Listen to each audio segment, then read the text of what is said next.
Hi, my name is Ashley Johnson. This is my project number 2 for Psychological Foundations of Education.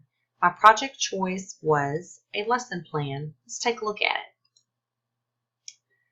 My lesson plan centered around some activities that highlight Vygotsky's theories on cognitive development and learning.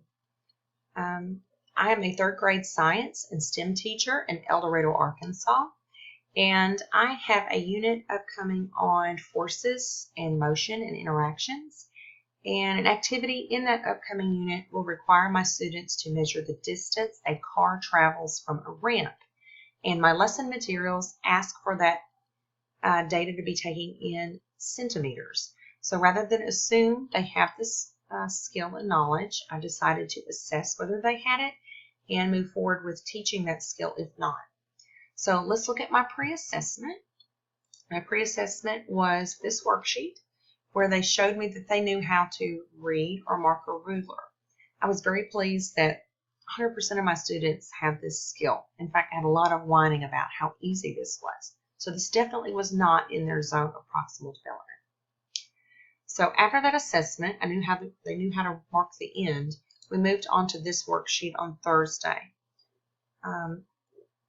With some modeling of how to use a ruler, they were asked to do this, to measure the length of the segment and then to draw their outline segment.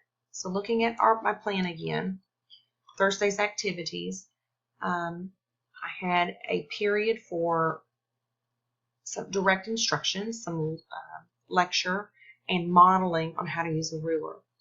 My plan A was to use a document camera for me to be able to show that with me using my own ruler, but technology decided to let me use my plan B that day, which was drawing a giant model of a ruler on the whiteboard, but it worked. So it was up to me to model to them as their mediator, to present that skill to them on how to start, how to find the zero at your ruler, how to know how to line that zero up with the beginning of whatever you're measuring so you'll get the correct end answer in reading.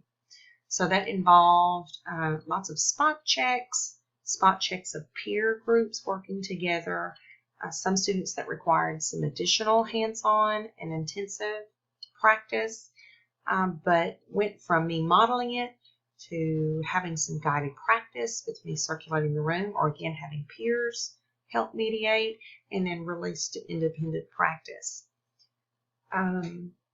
Ultimately, tomorrow they will be moving on to tape measures, where what will look a little bit more like what they'll ultimately be responsible for in that upcoming unit with the car and the ramp. So, reflecting on Vygotsky's theories of cognitive development, Vygotsky believed that learning and knowledge and cognitive development was greatly influenced by others.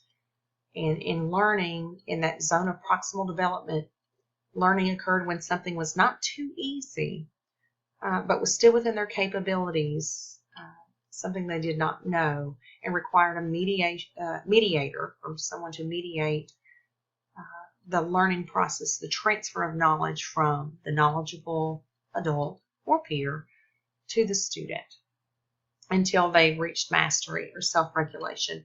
And I believe this lesson definitely covered those concepts.